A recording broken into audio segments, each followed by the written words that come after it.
15.5 বছর একটা সরকার ক্ষমতায় ছিল। আমি যে দেশেই যাচ্ছি সেই দেশেই একটা কষ্টের হাহাকারের কথা শুনতে পাচ্ছি। আমরা সময় মতো পাসপোর্ট পাই না, পাসপোর্ট পাইতে হলে অনেক কিছু এদিক ওদিক করতে হয়, বাড়তি খরচ করতে হয়, এরে দিতে হয়, ওরে দিতে হয়, করোনার পাত্র।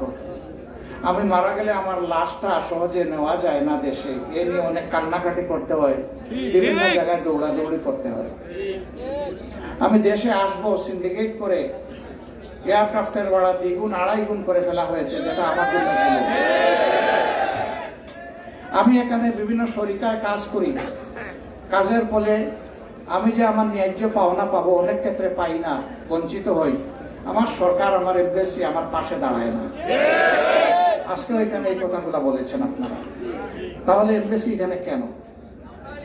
এমবেসি হচ্ছে সরকারের প্রতিনিধি, এমবেসি হচ্ছে বাংলাদেশ সরকার। এই এমবেসিতে জনগণের, এখানে যারা বাংলাদেশি প্রবাসী আছেন তাদের দুঃখ দুর্দশা দেখতে হবে। যদি আপনি না দেখেন এখানে এমবেসির কোনো দরকার নেই। এমবেসির তো দরকার আমার জন্য, আমার দেশের জনগণের জন্য, আমার প্রবাসী ভাইদের জন্য, বোনদের জন্য। এখানে প্রবাসীরা কি কি ফ্যাসিলিটি ন্যায্যভাবে পাবে সেটা কোনো জায়গায় বাধাগ্রস্ত হলে এমবেসির কাজ হচ্ছে সরকারের পক্ষে এই দাবি উত্থাপন করে এই দেশের সরকার থেকে বুঝিয়ে সুঝিয়ে এটা আদায় করে। এই দেশ আমাদের দেশের মতো নয় যে 2 লাখ মানুষ মিছিল করে গিয়ে সরকারের কোনো দপ্তর ঘেরাও করবে, এটা সেই দেশ না। তাহলে আমার দাবিটা আদায় করে দিবে কে? এটি হচ্ছে এমবেসির কাজ। কিন্তু আমরা বিভিন্ন জায়গায় উপলব্ধি করি এমবেসি সেই দায়িত্ব তারা যথাযথভাবে পালন করছেন না। সম্মানিত ভাইরা, প্রবাসীরা দেশ থেকে যাবেন, গিয়ে তারা এয়ারপোর্টে বিভিন্ন হেনস্থার শিকার হন। ইদানিং একটু কমেছে, আমরা চাই এটা বন্ধ হোক, কোনো হেনস্থা যেন না থাকে। আমরা বলবো রিমিটেন্স যোদ্ধা, তাইলে যোদ্ধা তো আমার জাতীয় বীর, বীরকে তো আমি সম্বর্ধনা দিয়ে কবুল করব, সেখানে তার উপরে জুলুম করব কেন? এমনকি অনেকে বিদেশ থেকে গেছেন, যাওয়া মাত্র কিছু দুষ্ট তার বিরুদ্ধে মামলা করে দিবে গিয়ে থানায়, থানার সাথে শয়তানি করে, ষড়যন্ত্র করে তাকে হেরাস করবে, বাড়ির ছাড়া করবে, তার সম্পত্তি গ্রাস করার জন্য, অনেক সময় কলিজার টুকরাও কেড়ে নেওয়ার জন্য।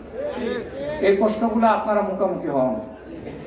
আবার কেউ আছে সারা জীবনের সঞ্চয় দেশে কোথাও হয়তো বা একটু বিনিয়োগ করেছেন, কিন্তু সরকারি দায়িত্ব পালনের অভাবে যথাযথ আইন পরিস্থিতি নিশ্চিত না করার কারণে তাদের আমও যায়, সালাও যায়,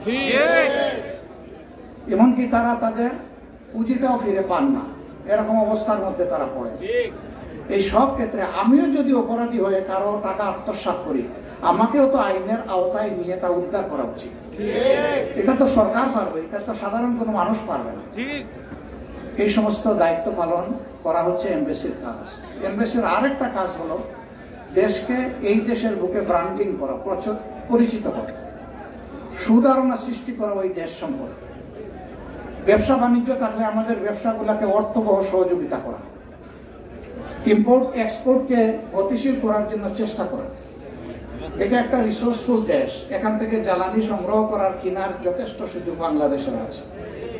অন্য দেশের সাথে বার্গেনিং করে আমরা যদি এখানে কিছুটাও সহজভাবে পাই, এটা তো আমার দেশেরই কারেন্সি শিল্প, এবং এই সরকারও আমাদের সাথে তাদের একটা আন্তরিক সম্পর্ক গড়ে উঠবে।